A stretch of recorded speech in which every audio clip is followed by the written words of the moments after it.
Growing up as a teenager, I only got into video games like Sonic the Hedgehog or any other Nintendo property. But games that I had restricted access to had gravitated towards me anyway, as I started to appreciate gaming culture more and more as a whole. One such franchise was Halo, and I'm going to assume you don't need me to introduce you to it. Despite the fact that me and my brother always went to our friend's house on a Friday night to play these games and watch Red vs. Blue, I never got into Halo all that much because of its gameplay. No, I was in it for the same reason as to why I'm a Star Wars fan. I'm in it for the lore, this rich universe that made everything feel as if you're participating in something larger than life. For me, I think the richness of the narrative coupled with the soundtrack convey this perfectly. That being said, when it was foretold on Steam almost a year ago that we were getting the Master Chief Collection on PC, I saw a golden opportunity to finally try out this franchise for myself. I have an Xbox, my dad has an Xbox 360, and I have the original Halo games, but I want to experience these accessible on my PC so that I can make a review for this series. With that out of the way, let's begin the first installment of this review series, Halo Reach.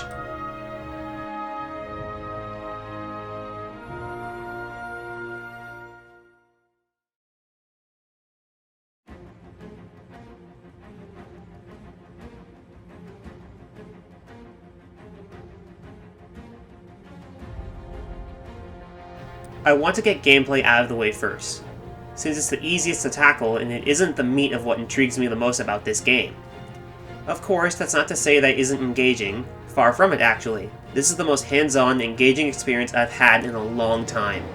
In a lot of ways, Halo Reach immersed me like how the games on my Nintendo 3DS did for me back when I was in high school. This game is how I want my shooters. I always prefer the tactical shooter genre, such as from the infamous Army Men games developed by 3DO, but Halo's spray and pray style of gameplay is anything but spray and pray. What I think separates this franchise apart from games like Call of Duty or Battlefield is that Halo's sci-fi setting offers a unique flavor to not only the shooter genre, but the sci-fi genre as a whole. You can't dual-wield weapons here, like in Halo 2, but this game brought back health packs which Halo 2 got rid of, which I am glad. I prefer the challenge of looking for health. It took me some time to learn how to properly use the MA5B assault rifle, best used for quick short bursts instead of concentrated fire until you run out of ammo. And that being said, I'm glad I'm playing a game with an ammo system instead of a heat ventilation function like in Battlefront 2. You're going to hear a lot about that in this review. The weapon diversity is amazing, but I am aware that it's common for the Halo franchise at this point. You all have to keep in mind, this is my first true Halo game. This review series is from the perspective of someone who's never single-handedly beaten the Covenant before. I got comfortable playing the first few levels of Halo Combat Evolved on my Xbox, but this is the first time in the series where I truly finished it on my own. I personally wish I played Combat Evolved first, but I'm not one to complain. So when I say that I'm in love with the diversity of weaponry, you know I'm telling the truth. I apologize for drawing parallels to Battlefront 2 again, but the game's weapon variety feels like all weapons do the same thing in that game.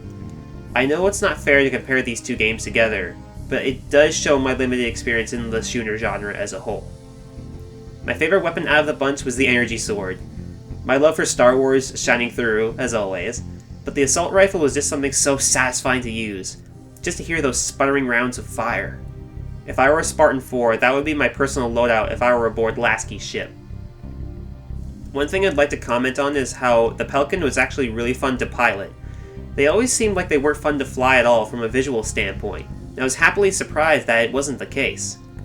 However, the same cannot be said for the Warthog or other ground-based vehicles. The tank felt sluggish and hard to control, despite that's how tanks are in real life, and while the ATVs and Warthogs take some getting used to, they were fun all the same. On the topic of enemy types, I've finally found myself getting more familiar with how the Covenant looks like up close, since I only pictured what they look like in my mind when I read the books. However, if I were to critique on one thing, it's that I dislike how some of the grunts would come out of nowhere with 2 plasma grenades and kill themselves for the great journey, so to speak. But if I'm going to be honest, that's on me as the player to watch my surroundings to make sure that doesn't happen. And if there was one more thing to comment on, it's just that there's way too many brutes deployed in groups. But to be fair, I am new at this. So, in terms of gameplay, Halo Reach is probably better than how Combat Evolved will be like when I get to play it when it comes out, but I look forward to it nonetheless. Because the next subject in this review is the reason why.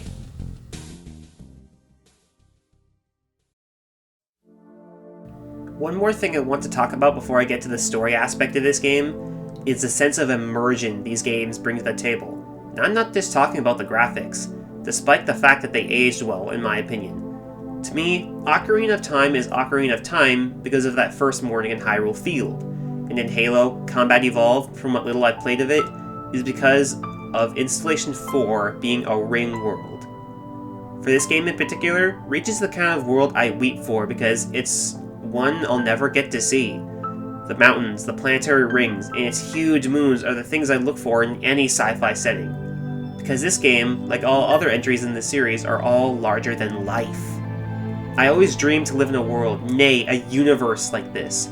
To be able to go to these amazing places on a whim. That, at its core, is what video games are about.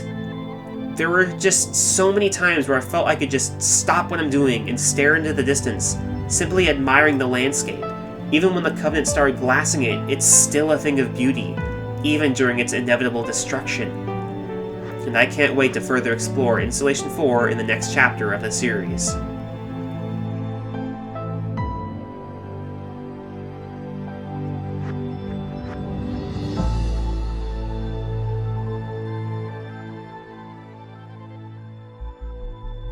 And now we've come to it. The core element of this game. I may tackle multiplayer in the future, but this is what the Halo saga is all about at the end of the day. The campaign, the story, and your participating journey throughout it. I've made it no secret that the gaming industry is hollow without campaigns like these. Games like, say it with me now, Battlefront 2 felt like the developers had to cram one in because the players demanded it, therefore leaving us with a rushed, apathetic attempt at a plot to be invested in. This is not how legends are made. Halo, to me, always felt as if the creators built the world, its story, and history first, and then gameplay around it. Hell, the first product of Halo ever released to the general public was the prequel novel, The Fall of Reach, which this game took inspiration from. And on that note, let's talk about that. I read The Fall of Reach prior to playing this game, as well as Ghosts of Onyx, and even though it's been a while since I read it, I still know the novel has been reworked several times so it could fix the continuity errors that Halo Reach had created. Again, I don't know the exact specifics, but I know for a fact that Cortana was on the Pillar of Autumn before Reach was under siege. But putting all that aside, what does this story offer me? A lot, actually.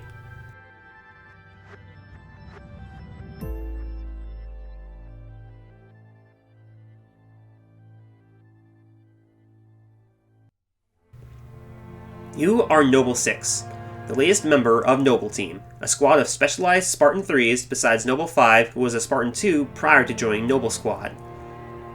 What started off like a simple insurrection situation on Reach turned out to be a Covenant invasion, a crucial world for humanity's hold on their corners of the galaxy. From silent, rainy stealth segments to open battlefields, you and Noble Team are fighting a never-ending battle against the Covenant as your teammates die one by one. As I will state a few times in this video, these characters don't have a lot of depth to them outside of George, and none of them get as much development as Noble 6.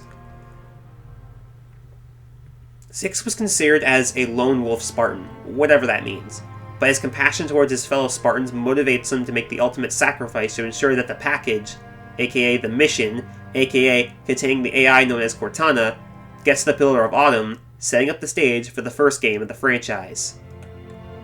Despite me saying the lackluster amount of depth in these characters, I still managed to get invested in them when each of them died. So during the final stage of the game, where I just had to kill as many Covenant soldiers as I could before they could kill me, I secretly felt like I was avenging their deaths one by one before my time would inevitably come. In many ways, I could compare this game to Rogue One, a Star Wars story. And I say that lightly, because every time I mentioned it, well, it gets some sort of reaction out of somebody. Someone once told me that it was a stupid allegory, but I would have to respectfully disagree. This story is a precursor to the events of the first story. The crew of characters may not get as much depth as we wish, but they serve their purpose in the narrative, and when they die, they have our sympathy. This new crew must ensure that this important piece of information, object, or person is to be delivered into secure hands before your immediate destruction, all against an overwhelming enemy that is greater than the etched corners of your imagination can encompass. Now, don't get me wrong, Halo has always been better at telling stories than these new films ever were, not only because they did it first, since it was a plot structure used way before Reach did it, but because it handled it itself much better than Rogue One. Think about it. These characters outside of Noble Six don't get that much development or depth to them. And yet, I still feel sorrow for them when they die. Noble Six has a ghost of an arc for him, but I kind of felt like he was a blank slate for most of the time. Which makes sense. He is the player, as well as a Spartan. Additionally, his armor is customizable to your choosing. Noble 5 was a Spartan too, and I immediately gravitated towards him. His moment with Dr. Halsey felt like a punch in the stomach. If I got anything from reading The Fall of Reach, it's that Halsey viewed her Spartan 2s as her children. And for me, that redeems her character. And if you've read the book, you know what I mean by that.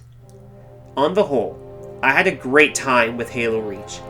It's no Ocarina of Time or Fire Emblem by any means, but I'll always remember it as my first true Halo experience. And the best part about it? I know that someday I'll be back to play more, as I have been for the past couple of weeks, putting this review off so long just so that I could keep playing more and move on to Halo Wars. This is how legends are made. And until next time, I'm going to continue filling up the lobbies in the online multiplayer until it's time to storm Installation 4.